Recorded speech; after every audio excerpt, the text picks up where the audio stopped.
Hello friends, welcome to Office Platforms. Santosh this side. Today we will see how we can create a dependent drop-down using the latest dynamic arrays available in Office 365. And for that, we will no more need the indirect function, which is very much volatile. Okay, so here we have a data set where we have the quarter names and the relative respective month names. If we select quarter one, the name over here should the drop down under the name should give us the names only Jan, Feb, and March, not nothing beyond this. And if I select quarter three, it should give me September, October, sorry, July, August, September. Okay, and let's see how we can do that. For that, let us select the cell where we want the drop down of quarter one. Let's go to data validation, list.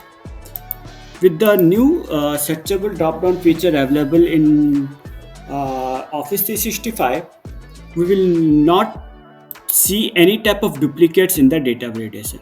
So what I say is that if you see over here, quarter 1 is repeated 3 times, quarter 2 is repeated 3 times. Similarly, quarter 3 and quarter 4. So when I click OK, and clicks and drop down, you will see only the unique values that will be reflecting over here.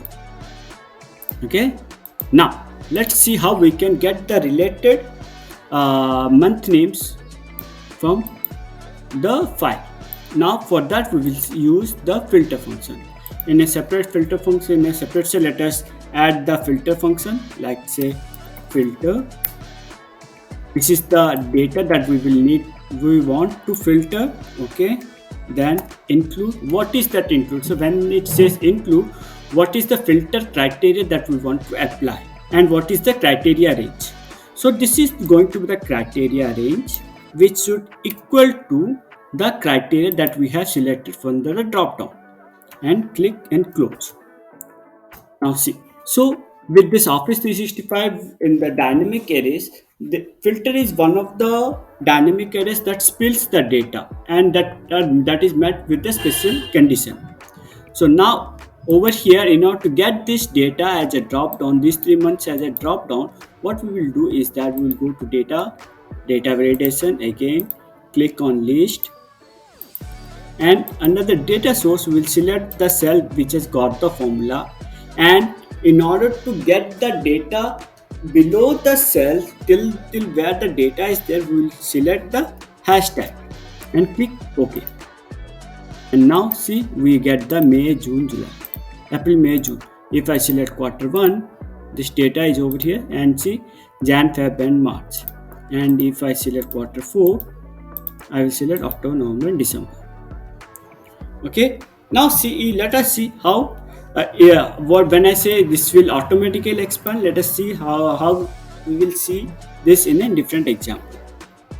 Okay, so this is the data that I have, and let me get it over here. Okay, now so we have India, country, USA, and Australia. The list of cities are not the same for each country. So if I go ahead and write country and city, under here data validation, and as we know it will not give us duplicates, so I will select this data, click OK. Now see India, USA, and Australia.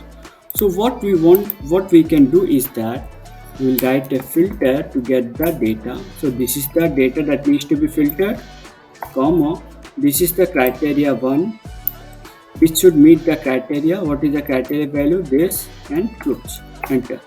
So if I select Australia, I get this is the data. So let me color it.